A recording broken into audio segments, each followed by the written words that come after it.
All right. So what does this theorem say? This is a theorem about representation of these completely positive trace preserving maps that we are interested in.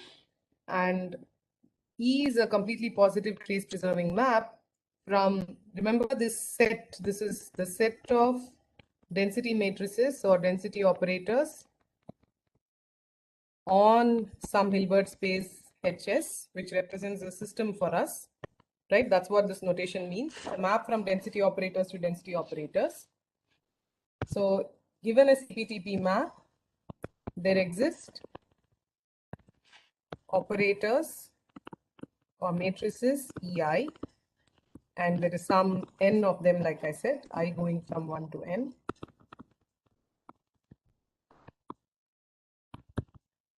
Such that the action of the map, and yesterday someone asked me what this notation actually means. This is the row or the state is the argument here, and the E denotes the map, right?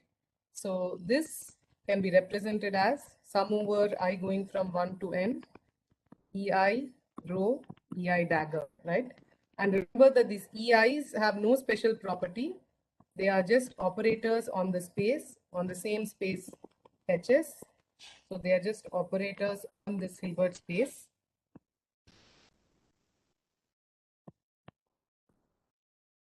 The only property they need to satisfy in order to be trace preserving is this, that sum over I, EI dagger EI must be the identity operator again on the system Hilbert space. Right? This is, if the system is d-dimensional, then this is a D cross D identity matrix, right?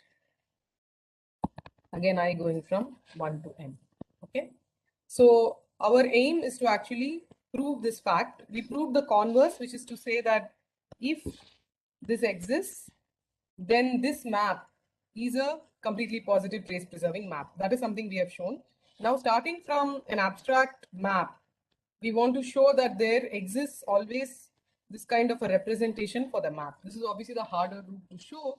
So this proof, we already were more than halfway through this yesterday. So let me quickly recap what we did.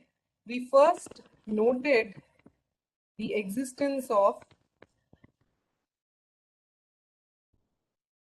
a state,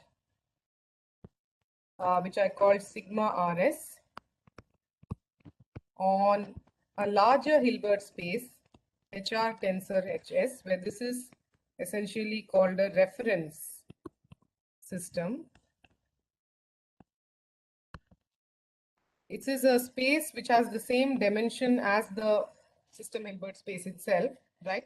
So there exists a particular state sigma RS that characterizes the map,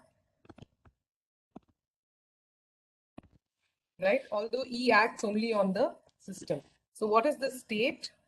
The state is nothing but the identity map on the reference, tensor the map E on the system, acting on alpha alpha, and alpha again is on both reference and system, where alpha is this maximally entangled state. Now this is 1 to D, right? Because this is I R tensor IS, right? I going from 1 to D. This is, well, we can put the normalization, doesn't matter. So this is essentially a maximally entangled state of the reference and the system, of the two systems R and S, right? So you act identity tensor the map on this maximally entangled state, and that identifies for you the state sigma in the larger Hilbert space, which characterizes the action of the map. And then we worked out how specifically it characterizes the map. Note that this is even well defined only because the map is completely positive. This is where the complete positivity matters, right? Because the identity tensor E is also a valid map for any state on a larger Hilbert space. if and only if E itself is completely positive. So that's where we have already used the complete positivity fact. Okay. Now to see the exact characterization, what do? You define. So this is the second step, if you will, which we did yesterday. Is to define a state psi of the system Hilbert space. It's just an arbitrary state with coefficients Ci, I going from 1 to b. Remember, we said that I is a basis for the system, and there's a similar isomorphic basis. They are both orthonormal bases for R and S. Okay, remember that is what we had defined. All right, so now I define a state psi tilde in the reference space. Give me a second, I have to shut down my mails. Yeah, this is a state with, so let me put a different index here, Cj star, okay, Jr, right? This is related to psi, except that the coefficients are now complex conjugates. The fact that these coefficients are complex conjugates has to, in some sense, do the duality aspect here, right? But it's a kind of clever trick also, why we want to define this particular state. Because what we notice then is that if we take this expectation or this, which is this, you take this joint state sigma rs and then you act it only on psi tilde r from the left and the right, right? If you do this action, then this, remember, this is a joint state on both, it's a joint density matrix on both reference R and S. But since you're sort of projecting down the action on R, what you end up with is just a state on S, right? A density matrix on S. And it turns out that this density matrix is nothing but E acting on which density matrix or which state? Well, the state psi on the system. So this is what we showed yesterday. You can call this equation 1, if you will. Any doubts in the working out of this equation? This is what I did yesterday. Okay. It was a few steps. We had to take this definition of this map here, right? We had to put in the alpha state, take care to do the double sum. And then on either side, finally, you're sandwiching this between psi tilde r or psi tilde r and bra psi tilde r, right? So you are sort of making it a scalar as far as the R system is concerned. So once you do that, you saw this, right? Because this E is sitting here, basically. This E shows up here. Okay. So this is the first part of this proof, and please go back and look at the notes yesterday. So this is already shown or already done. We already checked this statement yesterday. So now let's proceed from here. So how does this help us? The fact that this state completely characterizes the map. So this is now the third step of this argument.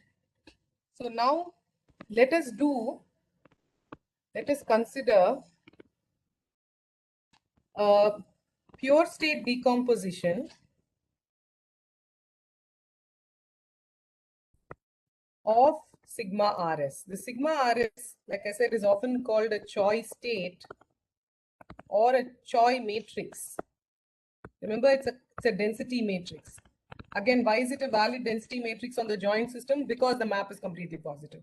And you know that density matrices can be decomposed in terms of a convex sum of pure states, right? So there must be some set of pure states. I'm sorry, I'm just using the index I everywhere, but it doesn't matter. There must be some set of pure states. So Si are, they could be unnormalized pure states. They are unnormalized pure states on the rather in the joint system, right?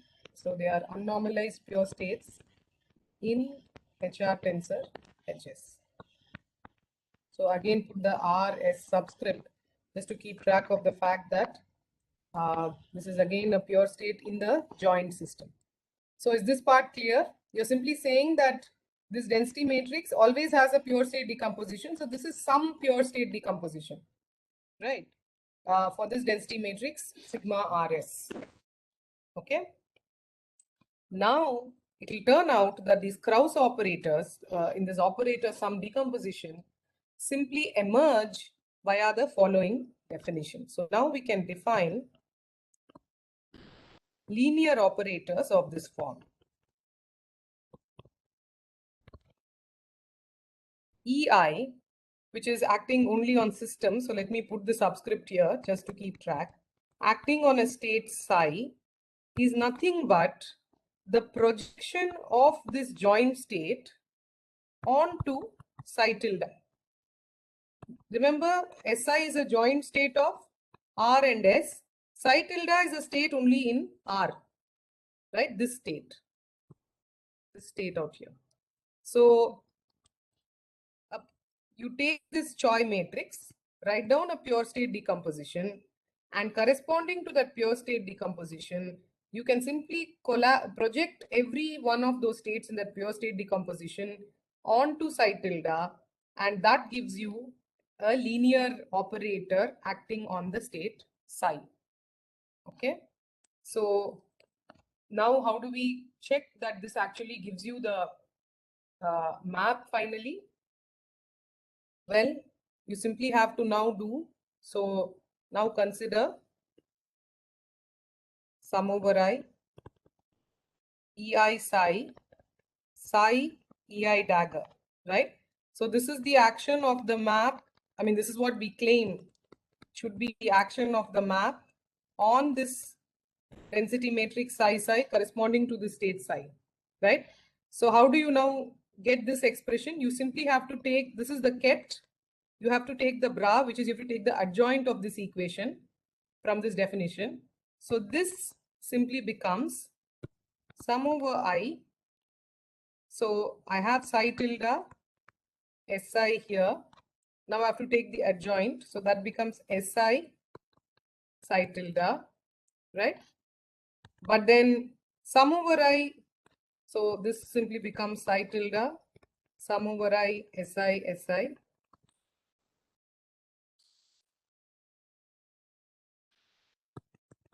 Psi tilde, right? But this is nothing but your Choiy matrix sigma RS. And this we have already shown is nothing but the action of the map E on the state psi. And so that hence we are done, right? So we have shown that for an arbitrary state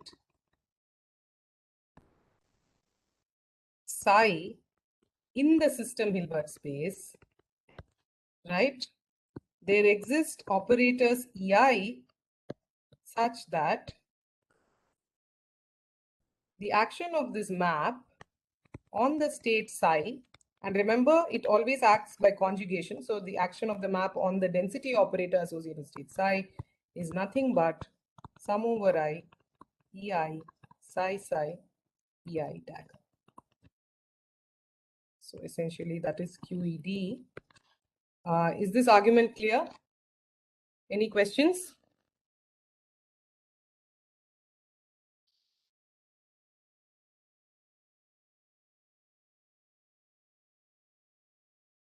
I hope it's easy for you to see that this is a linear map, because you can simply make convex combinations of EI and that will just be convex combinations of the SI here. And so you can argue that it's a linear map, or the other way around is that this inner product is a linear functional out here. This projection that you have here is a linear functional, and map, associated map must be linear.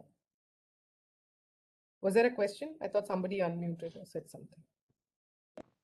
Ma'am, yes, actually the linear operator, I'm not quite getting how you got that particular equation.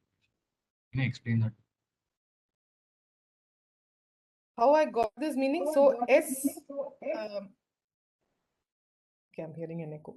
The SI is a state on R and S, right?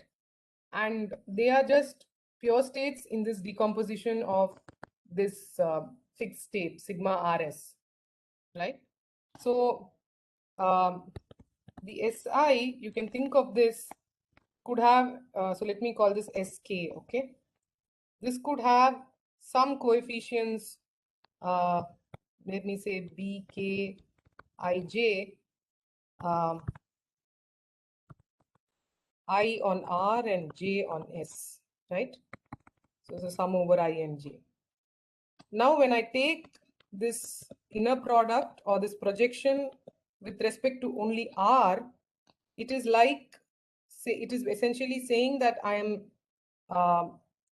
I'm basically acting on the left with the dual only from the R space, right? So is that your question, Sriram? How do you actually do Yes, this? yes, yeah. Like, So this is clear. This is clear. now you are, yeah. Yes, So yes. now if I do this, this is just like taking the adjoint here. So this is sum over some other L, CL, psi tilde itself was defined as CL star. So this will just become CL. So this LR. And then you have to multiply on the other side with the IJ. So the delta LI, etc., etc. So think of this. So yeah, once you think of these pure states Yes, yes. in terms of some basis in R and S, you know how to do this. Yes, yes. Okay, so this also then makes it clear that this is a linear map, right? So these operators EI will give you a linear transformation of the state psi, right? And what we have established in the next few steps is that this linear transformation is nothing but this map E acting on psi. And that is because the pure states are coming from the Choiy matrix. They are the pure states in whose convex combination gives you the Choiy matrix. And the Choiy matrix itself is the action of identity tensor, the map on the state psi. On a maximally entangled state. Sorry. Okay, so I think there's just one final thing to do, which is to establish this property, right? That sum over I, EI dagger, EI must be identity on S. So what about this? Well, what have we shown so far? So since we have established this part, right? What does this imply? If I now take trace of E psi psi, you know that this is 1, since E is given to be TP, which is trace preserving, right? You know that E is trace preserving. And so you're given that this trace of the final state after the action of the map must be 1, right? We have already used the CP property to get to the Choiy state, and that's what gave us the Kraus the decomposition in terms of the EIs. Now I'm using the trace preserving property to argue that this trace must be 1, and therefore sum over I, EI psi psi, EI dagger, the trace of this must be 1. You see, this is just a reverse argument to what we did last week. Last week, we started by saying if psi or whatever the density matrix here is a trace 1 object, then this must be trace 1. Now you're getting to this from the fact that the map is trace preserving. Now you do the same trick. You move the EI here, and then you get trace of psi psi sum over I, EI dagger EI. Okay, this is 1. Now remember that when I have a pure state psi psi like this, then when I do this, this simply becomes the expectation of this is equal to 1. Now note that this is true for all states psi in your system Hilbert space. And because this is true for all states, or you can just argue this from the previous step itself, but because this is true for all states, right? Then this matrix which is sitting inside can only be the identity matrix. That's the only matrix for which the expectation value in all states is going to be 1, right? So then this must be identity in the system space. Okay. So this proves the Choiy-Kraus-Sudarshan theorem. So from now on, we will use CPTP map, which is the most general quantum operation, interchangeably with this kind of a decomposition, which, as we said, these are called the Kraus operators. They are called Kraus operators. So whenever I give you a map, whenever I talk about a map, I will always assume it comes with a Kraus representation. Okay. Questions?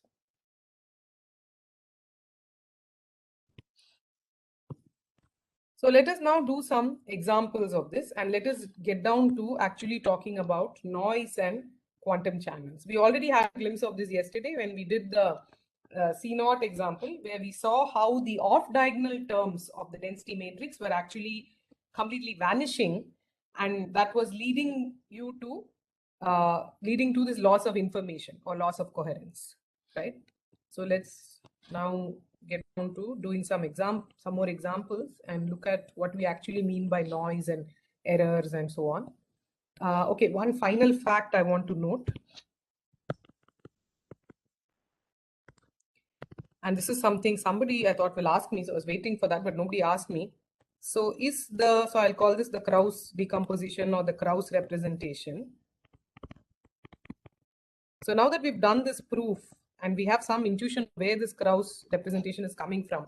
In fact, we have two intuitive ideas of where this comes from, right? One is from the physical, when I have a system bath kind of picture, you remember we traced out the environment degrees of freedom, and that was one way to get to the Kraus operators.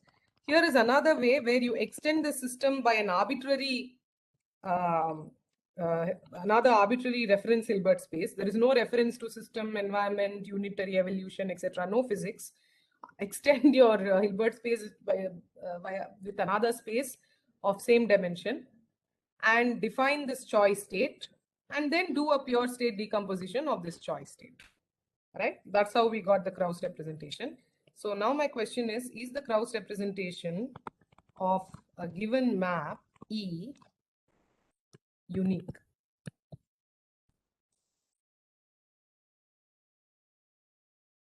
Is it unique? If I give you a map, is the Kraus representation of the map unique?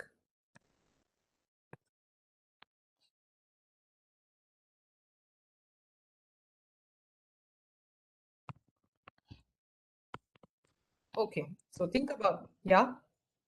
If I consider the physical picture, right, that we did yesterday, there we have defined Kraus operators EI as some inner product small ei, USE, E naught, where EIs were basis vectors of the environment.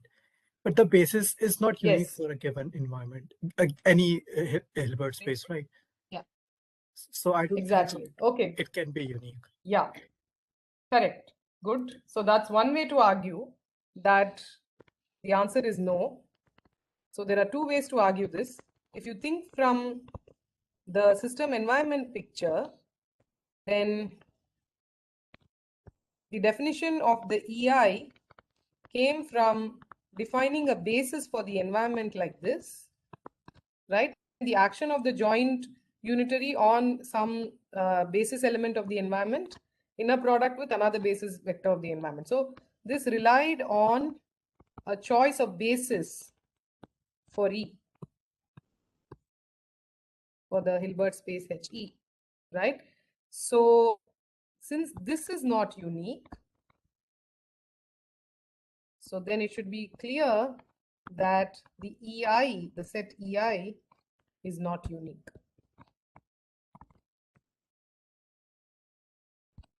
Is there a different way of arguing this based on the proof that we just did? If I argue from the Choiy matrix perspective,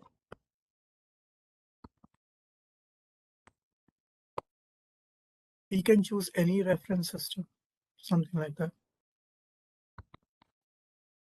that may be true, but suppose I fix the reference system also, there is another freedom here, which is here. Is the pure state decomposition of a density matrix unique? This is something we have done last semester, right? Where we have shown that the same density matrix can have different pure state decompositions. In fact, I wrote down some arbitrary decomposition. I could have written down the diagonal decomposition, the spectral decomposition, right? So this pure state decomposition is not unique.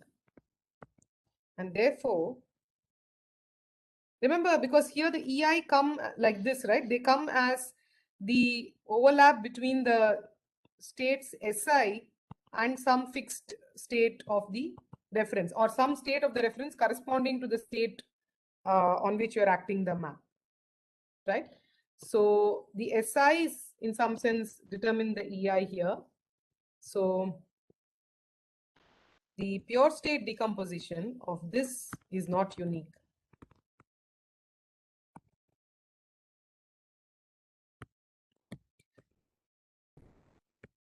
You see, the point is, even the number of Kraus operators may change, right? Because there are different decompositions, could have different sets of pure states. And you know that some of them could be pure states with overlaps, some of them could be pure states without overlaps, right? They could be compact decompositions. And you know that the linearly independent orthogonal decomposition for a density matrix would be its spectral decomposition, would be the decomposition in terms of its eigenstates, right? So keeping this in mind will help us understand, for example, how many Kraus operators should one have and so on. So pure state decomposition is not unique, and therefore the EIs are not unique. So rather the set EI is not unique.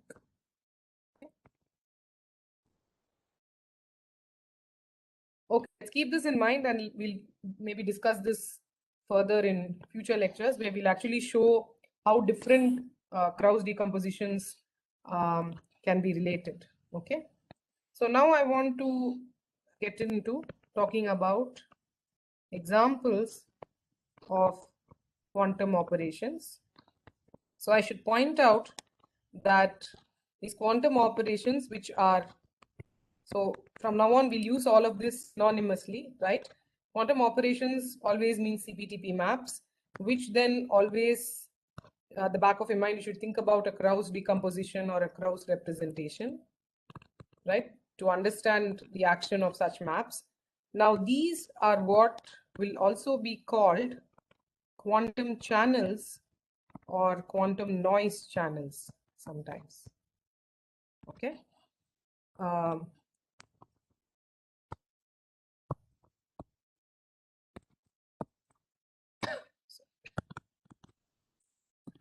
So the simplest example, so I'm going to now define different kinds of CPTP maps, okay? The first is actually unitary maps, things that we did all through last semester.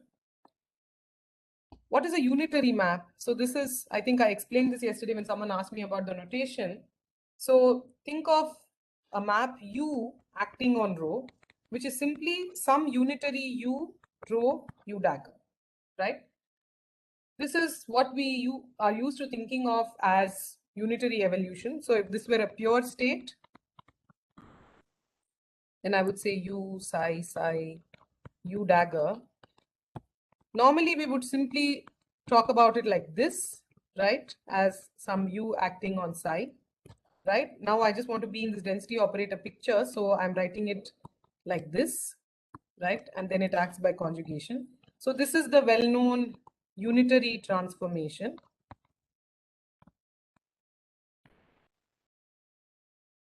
What we know and love, and these are what become quantum gates and so on.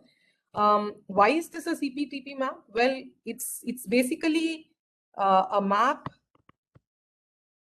with just one Kraus operator, right? Which is U. It's a map with just one Kraus operator U. Of course, this Kraus operator satisfies U dagger, U is U, U dagger is identity, right? This is the trace preserving condition.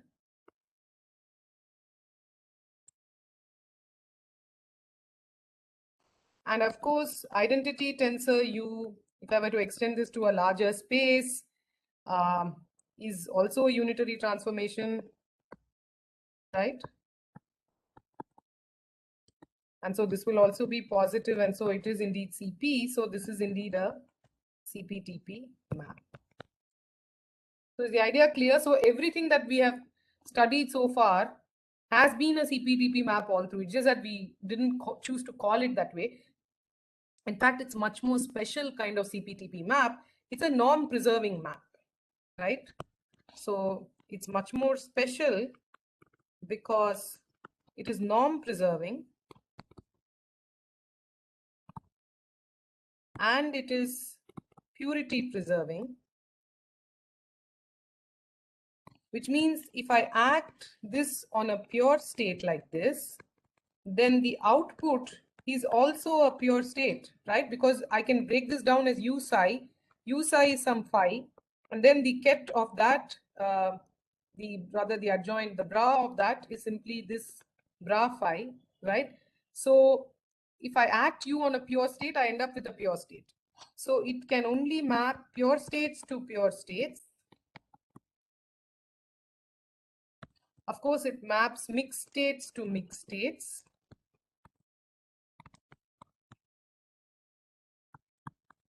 And sometime in the middle of this course, we will talk about entropy. So this purity preserving, another way of saying it is that it is entropy preserving. There is no loss of entropy. There is no loss of information because it preserves norm. It preserves entropy. Okay. And so these are special kinds of CPTP maps, right? So all the gates, transformations, etc., everything that we did is of course trace preserving and completely positive, right? The second class is measurement, okay? But I want to come to this a bit later because at least when I was teaching you yesterday, I felt that a lot of you were still confused about the idea of measurement. I didn't get too many answers. So I'm not very confident of how much everyone understands the measurement transformation. But let me say that here for good measure. So let's say I'm measuring some operator A, okay? And let's say that A has eigenstates ket AI, right? And then there are projectors Pi associated with these eigenstates. Then the measurement transformation, I'm writing it on a mixed state in general. You can write it for a pure state if you wish, is simply sum over I, Pi, rho, Pi, right? This is not the collapse model. This is not the model where I put a box and I say that I input rho and I ended up with some particular state, or I input a pure state psi and I ended up with a ket AI, right? That's the collapse. But one is not talking about the collapse here. One is talking about measurement as a transformation. How do you write down the post-measurement state without reference to the outcome? Then this is how you will write down. It's a convex mixture of the different projections acting on the state, right? Okay. More generally, so this is what we would call a projective measurement. So this is a projective measurement. What is the other kind of measurement that we've done last semester?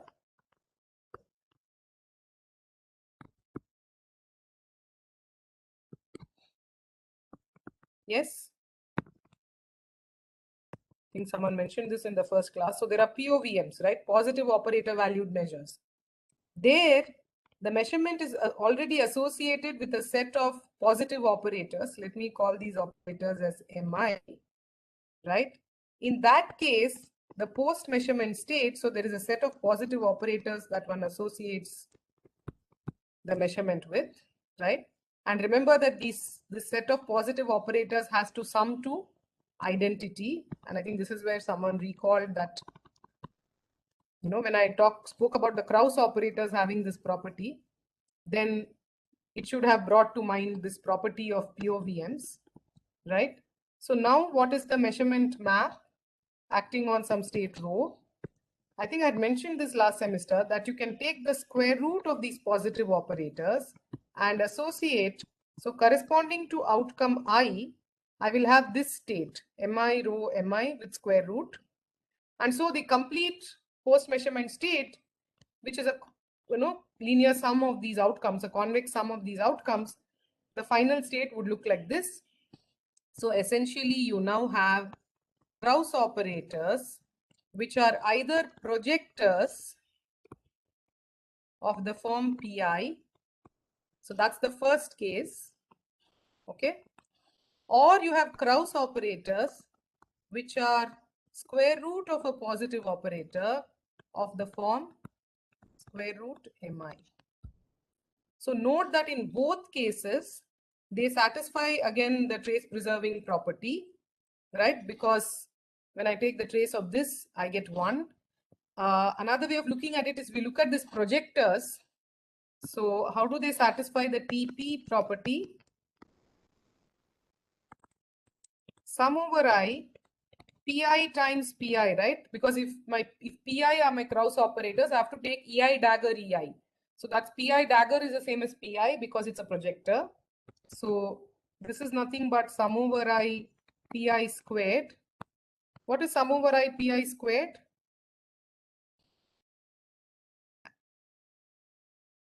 Pi is a set of orthogonal projectors like this, right? What is Pi squared? Pi. Pi squared is Pi itself. What is sum over I Pi? If I have a set of orthogonal projectors like this, indeed, that is identity. This is the completeness property, right? This is how you talk about the completeness of a basis. Because remember, these are nothing but projections onto the AI, which are basis states of A, which are eigens A, which form a basis, right? So this is the completeness property. So that takes care of trace preserving for the projectors. What about the POVM case where you have positive operators taking the place of projectors? Now the Kraus operators are square root mi. So I have to take square root mi dagger, but that is the same as square root mi because these are again positive matrices. Positive matrices are Hermitian matrices, right? So then this is nothing but sum over I mi, and sum over I mi is identity by definition. That is the definition of a POVM. It's a set of positive operators that sum to identity. Because remember, the trace of every term in this should give me a probability, right? The probability of outcome I will simply be trace rho mi, right? When you measure the state rho.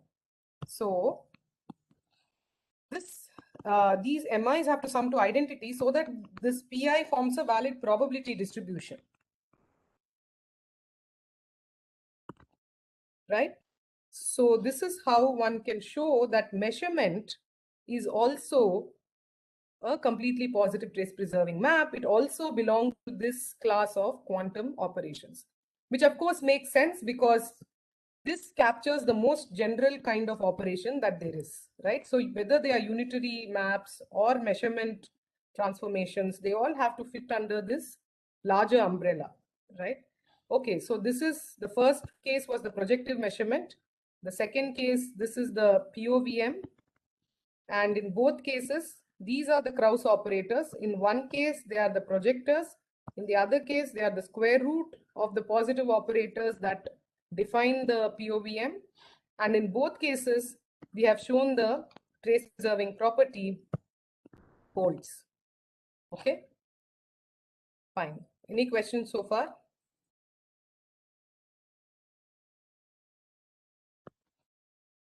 So the third class that I want to consider are what are called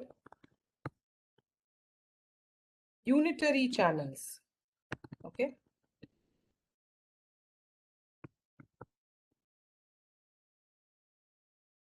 Now these are not unitary maps because a unitary map is simply transforming by a single unitary. But now I want to consider convex combinations of unitaries. So now I'm saying that I want to consider CPTP maps whose Kraus operators are all unitaries.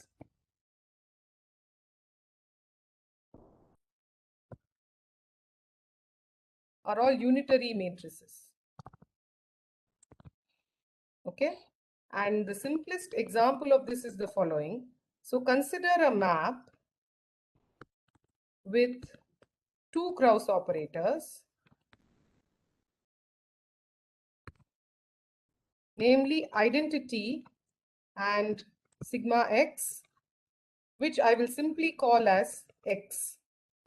Okay, because of course we have to invoke our well-known Paulis, and those are again guys that are good friends to us. We understand them well.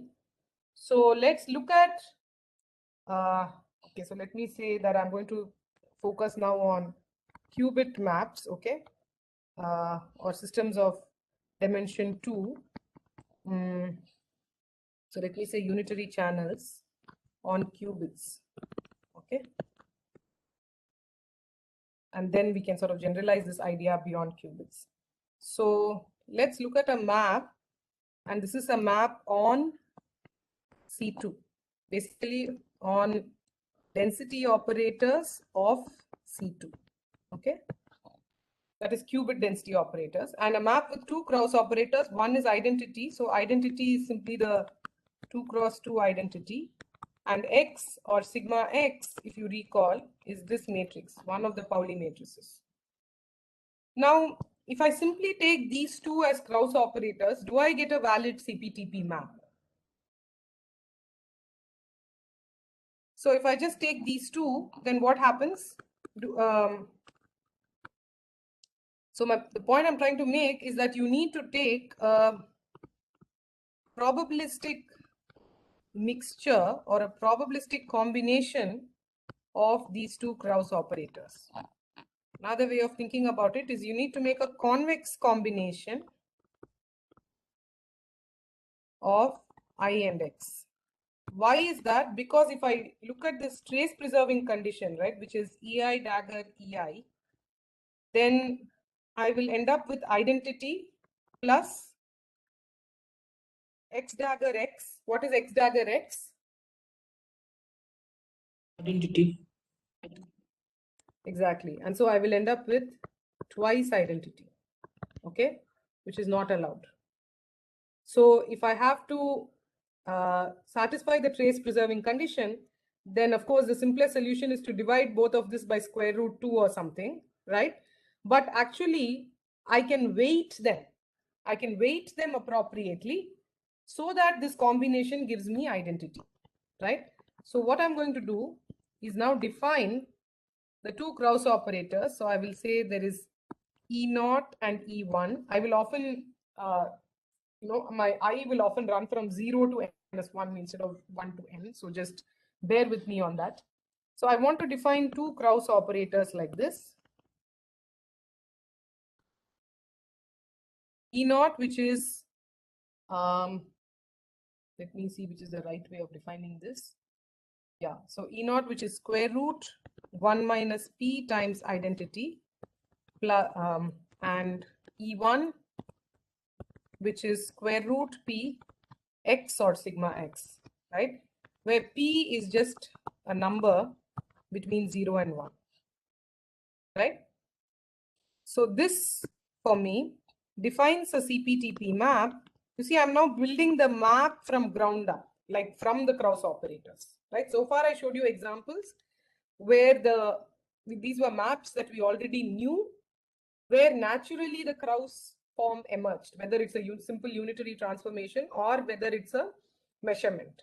But now I'm considering combinations of unitaries. Why did I say combination of unitary? Because of course, the X is a unitary matrix. This is both unitary and Hermitian, right?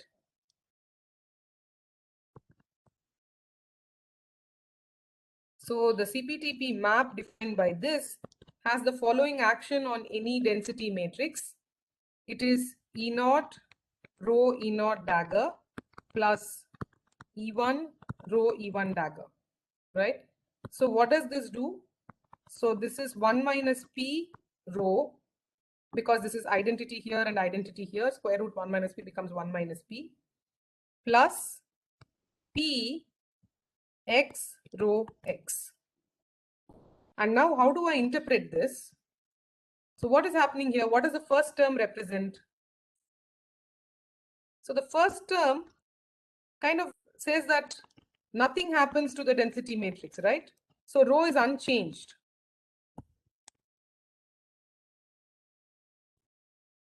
The second term, what is happening?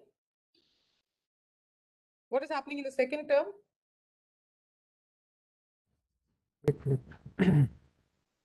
Exactly. So this is basically an X gate acting on the state, right? So now you see the map represents a combination of these two things. So the first term represents the possibility that rho is left unchanged, and you can associate now a probability with this, and you can say that this happens with probability 1 minus P. The second term represents the case where rho gets acted by an X gate with probability P. Now, why do we say this is a bit flip? So let's look, for example, at these two inputs. So let us say, what is the action of E if the input was simply ket 0? So can you tell me these two things? What is E acting on ket 0 and E acting on ket 1 with the associated density operators?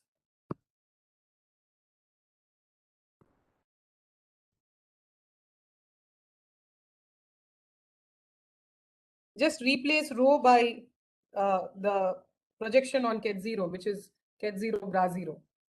So what do you get? So this is 1 minus P 0 0 plus P times what?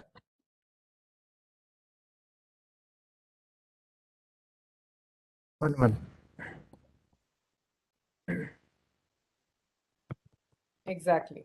So it's P times X acting on 0 0 X dagger, which is X, and X on ket 0 is 1. X on this side of bra 0 is bra 1. So this gives me 1 1.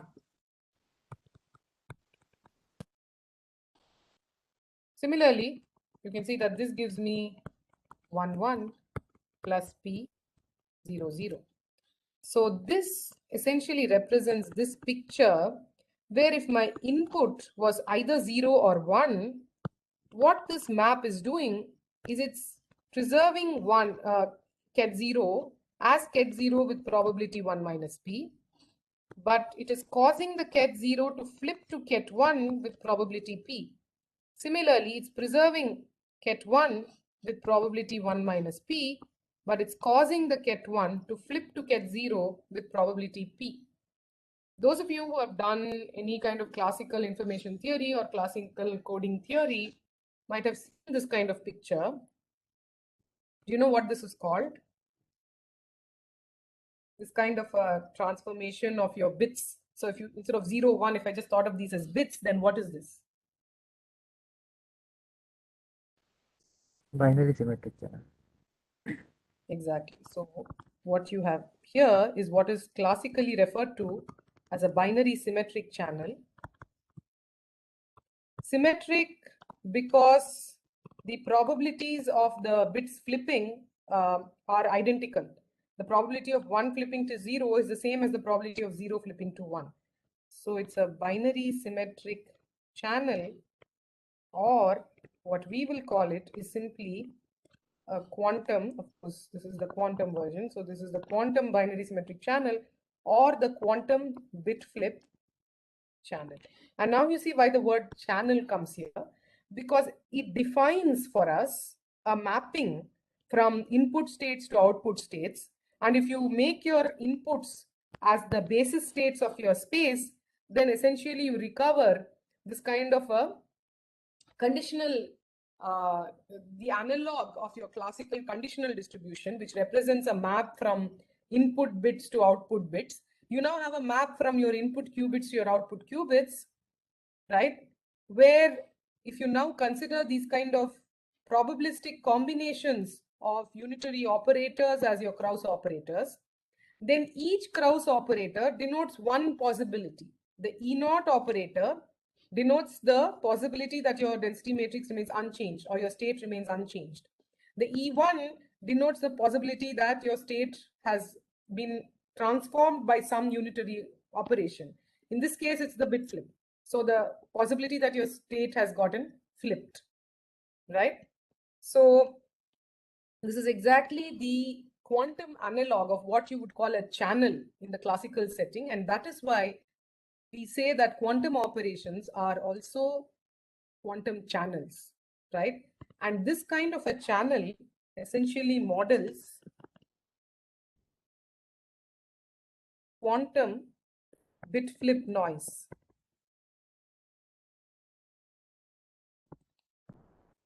Now, why is it noise? It is noise because it is not a deterministic transformation. And I'm again and again repeating this so that you kind of see the contrast between what we were doing all through last semester, which is to do this, right? I have my input state psi and I have an X gate. So this is X acting on psi. This is a unitary transformation. And this is nothing but the X gate acting on psi, right? But what we now have is this probabilistic scenario where with some probability P, you could have the X gate acting on the system. And with probability 1 minus P, the state is left unchanged. So it is this non-determinism that makes this a channel, that makes this a noise channel. So there is something probabilistic happening here. It's as if somebody tossed a coin every time and decided it's a biased coin, okay?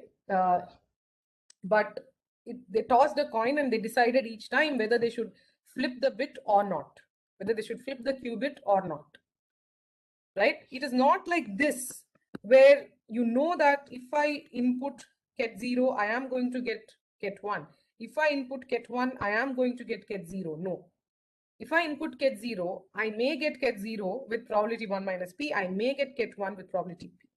And this, to capture this idea is what is requires all this formalism that we have built up over the last 3 lectures. I could have started here. I could have said, classically, you know this, or, we all sort of intuitively know this idea that you could have a probabilistic bit flip. So let's write down the quantum analog of that. But none of that makes sense unless we've built up this formalism. And now it all kind of ties in together that these kind of Kraus operators essentially denote the various possibilities. Sometimes this is called a stochastic evolution, right? So the word stochastic is often used to show that this is not deterministic. Rather, this is stochastic.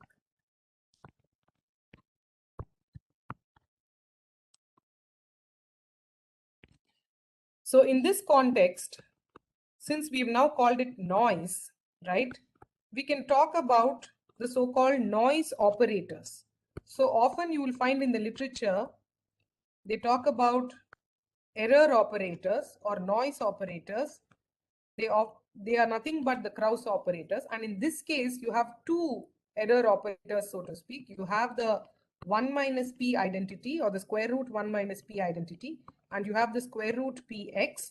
And of course, note that we added the square root 1 minus P and the square root P in order to make it trace preserving, right? So because I did this, now I know that, I should have written this here, but note that the TP condition is satisfied.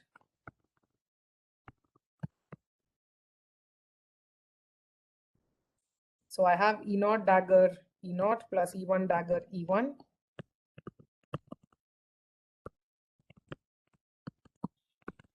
is nothing but 1 minus p identity plus p times identity, and so this is nothing but 1 minus p plus p, so this is identity itself, right? So that is why we needed to put in these convex factors here, okay? And these two operators are supposed to represent the error operators, and this, broadly speaking, this quantum bit flip channel is supposed to represent an X error on the qubits. Okay. Questions?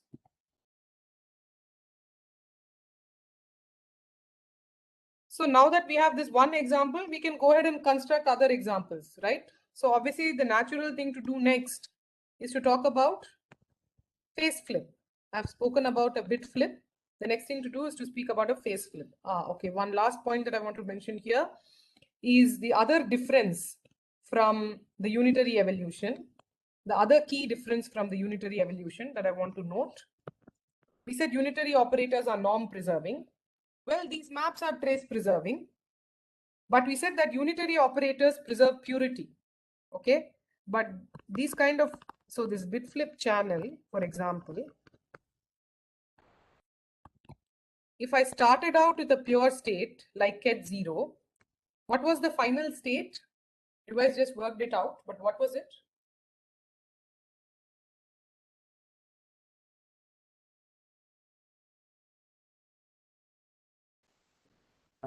Square root 1 minus p get 0 plus square root 1 minus square root p get 1. Not, so you cannot say that. So that's Yeah, the point. yeah, So yeah. you cannot say that. So this, okay, so this is not the same. Yeah. So this is the reason I asked this question also. This is not the same as square root 1 minus p ket 0 plus square root p ket 1.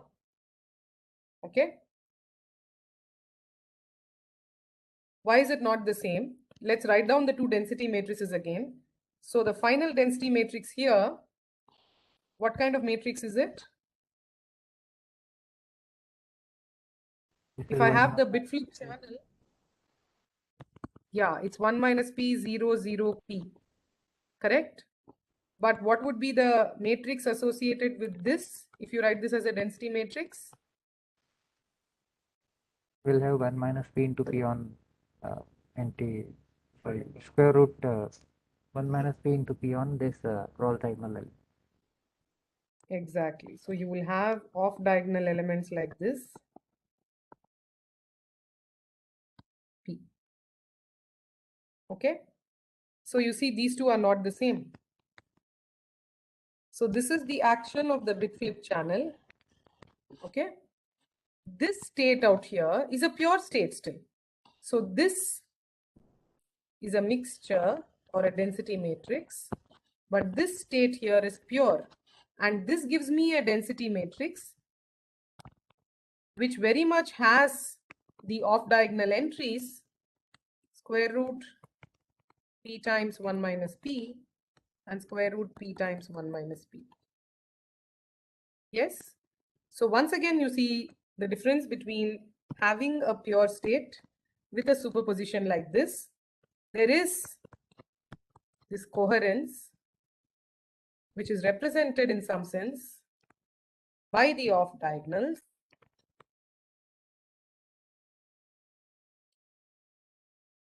By the off diagonal terms. But here,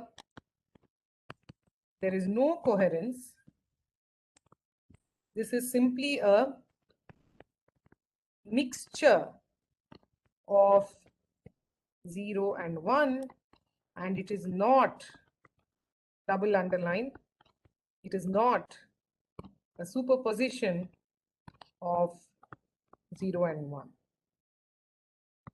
Okay, is this idea clear? Because this is very important, that the action of this bit flip channel is not to throw you into a superposition of 0 and 1 like this. That will be done by any old quantum gate. That is a unitary transformation, right? Rather, the action of noise or a noise channel is to throw you into a mixture of this form, right?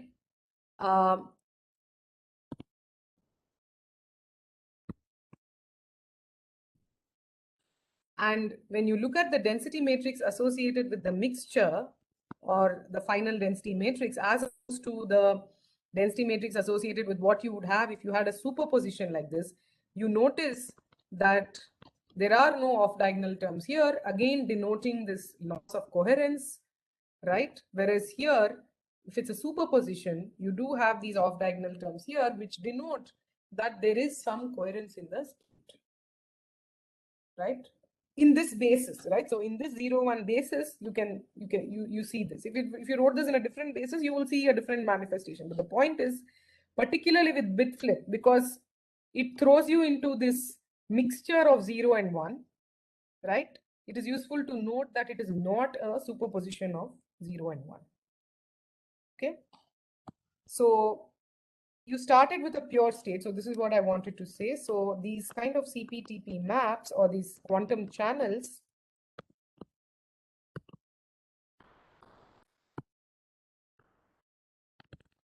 they are not purity preserving in general. Special kinds of CPTP maps are purity preserving, like a unitary map, a simple unitary map. But the minute I put in a probabilistic combination of two unitaries, which is what I've done here with the identity and the X, then they actually map pure states to mixed states. Okay, so this loss of purity, which you can say is almost synonymous with a loss of coherence, is what we call as decoherence or quantum noise.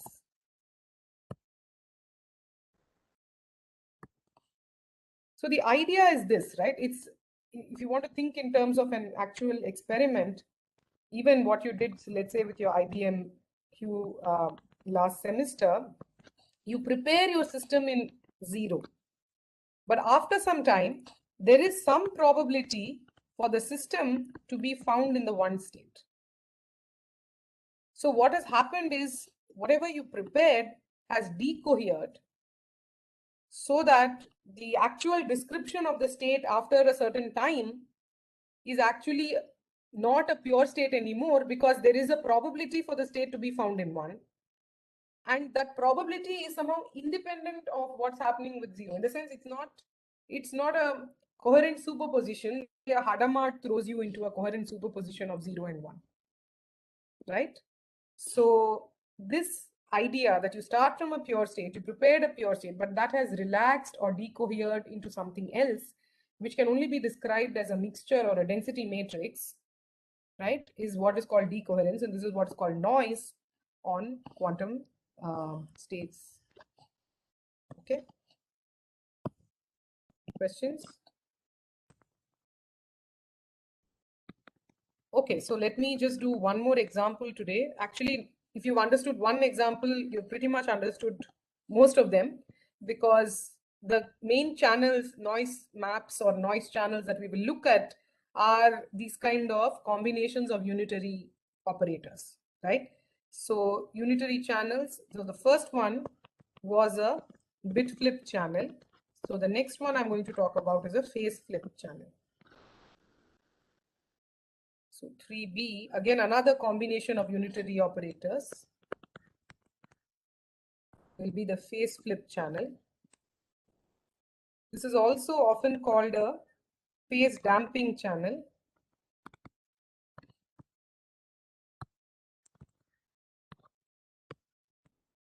The idea is the same. You now have a map with two Kraus operators. So this is how I'm going to now write down my noise maps or error maps or quantum channels.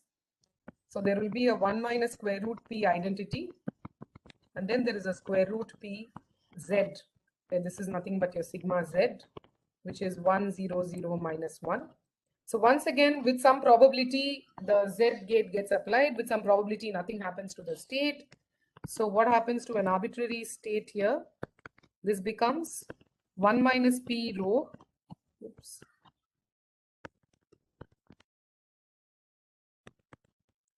plus P Z rho Z, right? And you can see that the non-trivial action of this will happen once you input actually the plus minus states, exactly like how you would. So again, this P is something between 0 and 1. You can check that this is TP, right? Trace preserving. Again, square root 1 minus P. You take the adjoint and you multiply, you will get 1 minus P plus P times Z dagger Z, which is again identity. So you get your final identity, right? So map acting on plus and map acting on minus. Are you guys awake enough to tell me what these are? What happens when the map acts on the plus state and what happens when the map acts on the minus state?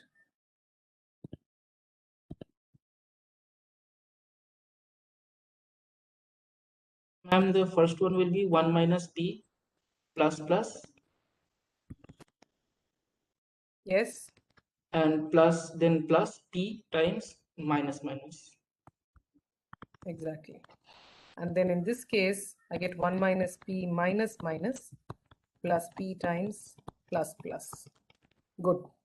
So once again, you see what has happened now is I started with a state which has, so remember that plus is 0 plus 1 by root 2 and minus is 0 minus 1 by root 2.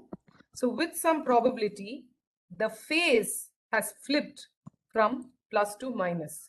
So with probability P,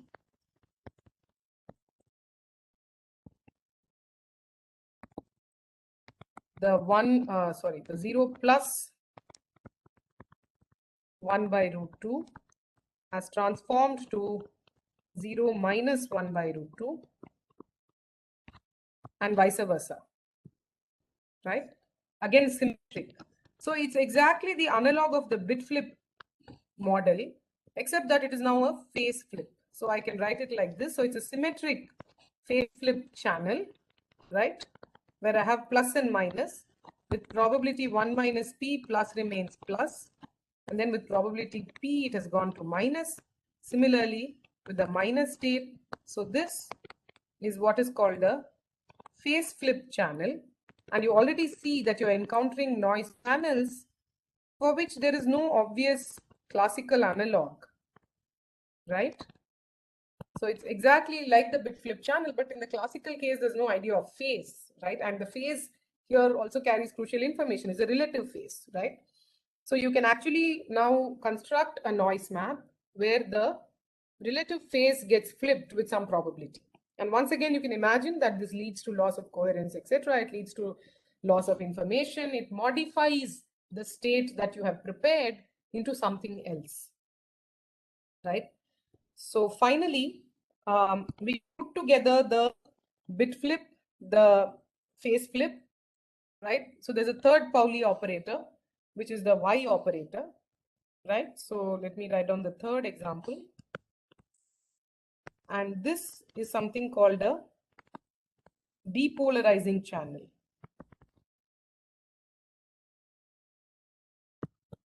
So this is the third example of a quantum channel that I want to talk about. So you can now invoke all the 4 operators that form a basis for the set of operators on qubits, right? So there's identity X, Y, and Z. So you can now invoke all of them, right? So you now can make a channel with 4 Kraus operators, right? So this is a channel with 4 Kraus operators, where with some probability nothing happens to the state, but with some probability either the bit gets flipped or the phase gets flipped, or there is the action of a Y gate, right? So essentially the Kraus operators now are square root 1 minus P identity, square root P by 3x. So what I'm writing down is a symmetric depolarizing channel. There's square root P over 3y and square root P over 3z. So that the action of the map essentially looks like this. There is 1 minus P rho plus p by 3 x row x dagger, which is nothing but x, p by 3 y row y dagger plus p by 3 z row z dagger. Okay, so maybe I will stop here and we can discuss this further, the depolarizing example further, and also one example where we slightly deviate from this idea. So you can ask, why are you only picking now unitary operators and making Kraus operators out of them? You said Kraus operators can be arbitrary, right? So indeed, we will look at such an example the next time that we meet. So I want to just make a general announcement now to say that I may be on leave next week. Okay. So Monday's class, which is 31st Jan, will be a tutorial. Okay. So I will post an assignment tomorrow. So we will have a tutorial on Monday. And Tuesday's lecture, if I'm not back by then, will be taken by Professor Arun. So this is a general announcement. So 31st Jan, Monday is tutorial. And 1st Feb, which is Tuesday, we'll have a guest lecturer. That is Professor Arun Lakshmi Narayan.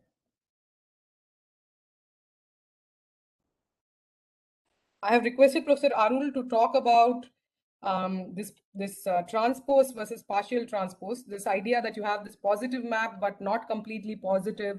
So what can you do with it, right? So I wanted him to talk a little bit about entanglement theory and how such positive but non-positive, non-CP maps are actually useful in detecting entanglement. Okay, I will be back on the 7th, right? Yeah, that's the following Monday.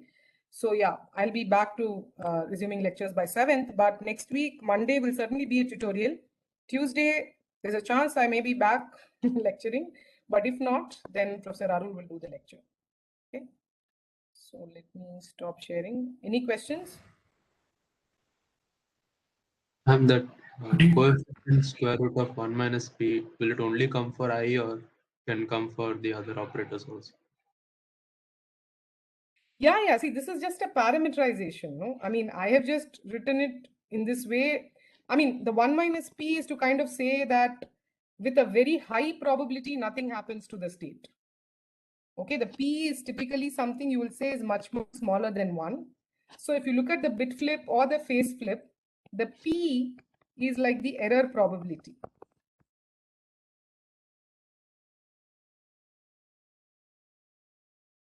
Right? And you typically can now say p is something much, much smaller than 1. So with a very small probability, you will have plus going to minus or 0 going to 1. And with very large probability, your state will remain unaffected. Right? So this is just a convenient parameterization to say that you have now a notion of an error probability, and you can, when you do analysis, you can sort of say that p is something very small, which is what models the real life scenario, right? It's not like the minute you prepare your qubit, it is decohering away. It stays for some time. Otherwise, all these quantum processors that we have today are useless. So the idea is that this error probability will be something very small.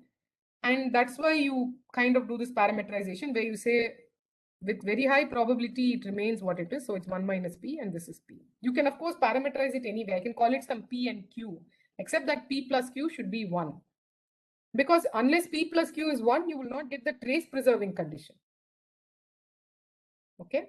So this is just a convenient parameterization. I can do it the other way. I can say p times identity plus something. I can have different probabilities. So I can actually have call this p, I can call this qx, qy, and qz. So I can have completely different probabilities for the phase flip and the bit flip and the y error, except that they all have to sum to 1. So should be a valid probability distribution. Right? Does that answer your question? Yes, ma'am. Good evening, ma'am. This is Subramanian. Hi, yeah. Hi. Hi. So actually, yeah, you had sent me an email, right? Yes, ma'am. If possible, if you can allow me guest access to the